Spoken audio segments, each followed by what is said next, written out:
Magandang araw po sa inyong lahat dyan, mga kapatid. Welcome po ulit at dito sa video ko at halika samahan niyo akong magluto ng pinangat na isda.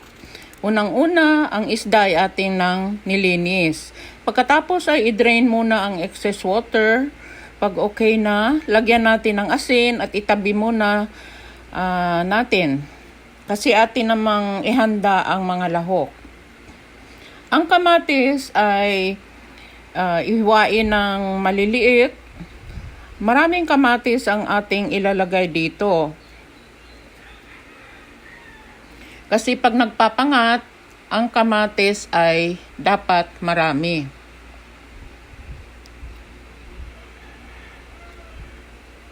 Ganyan ang paghiwa, pa-cubes na maliliit.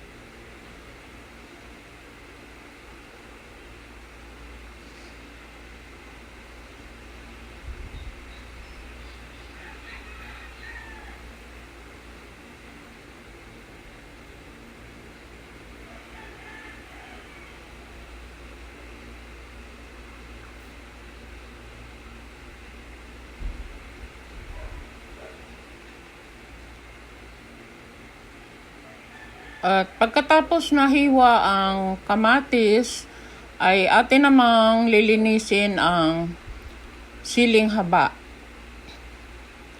Tatanggalan lang natin ng tangkay.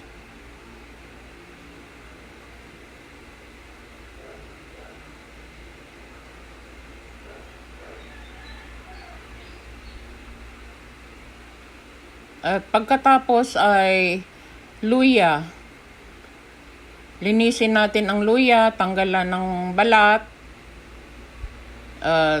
Bago natin yan hiwain ay pitpitin muna para mas madaling maghiwa.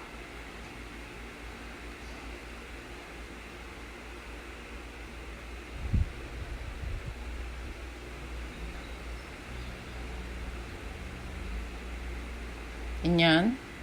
Itabi muna natin.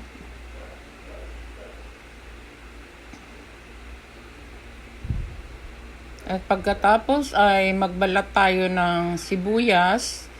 Isang sibuyas lang at atin ding hiwain ito ng maliliit.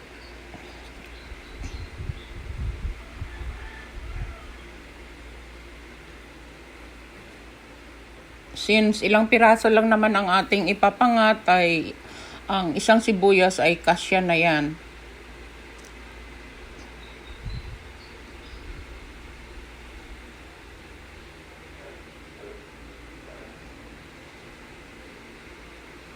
At pagkatapos ng sibuyas ay bawang naman.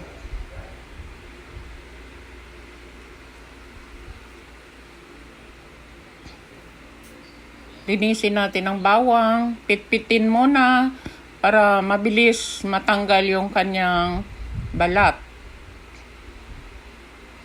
Pagkatapos matanggal ang balat ay atin ng paghiwa-hiwain ng maliliit.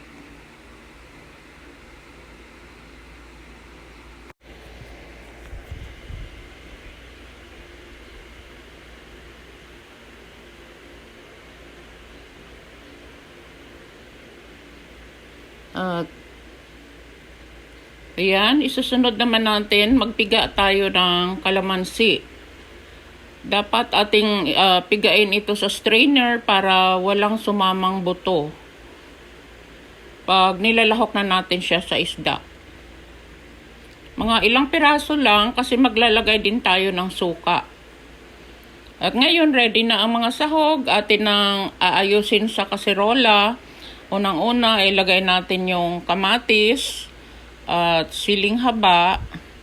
Pagkatapos ay isunod natin yung isda, inasin ng isda.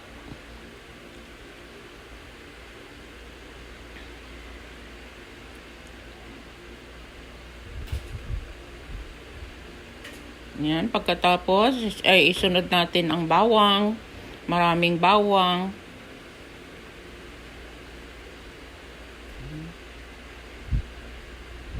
At pamintang durog. At of course, yung luya at sibuyas. Maglagay din tayo ng seasoning, Magic Sarap.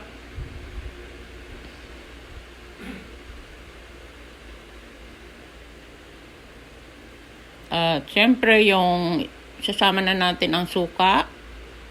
Yan, at kalamansi.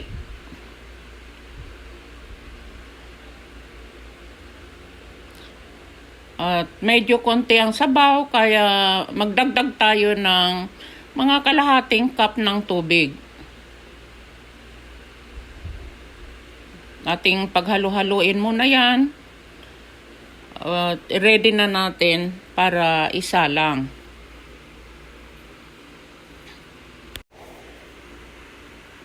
At ayan na, isasalang na natin ang ating isda. Yan ay ating takpan at pakuluan yan ng mga 10 minutes. So, after 10 minutes, ay ayan, luto na yan.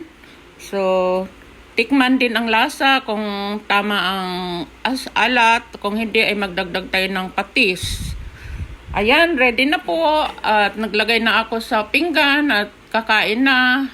Thank you very much for watching. Hanggang sa susunod po. Salamat. Masarap po yan.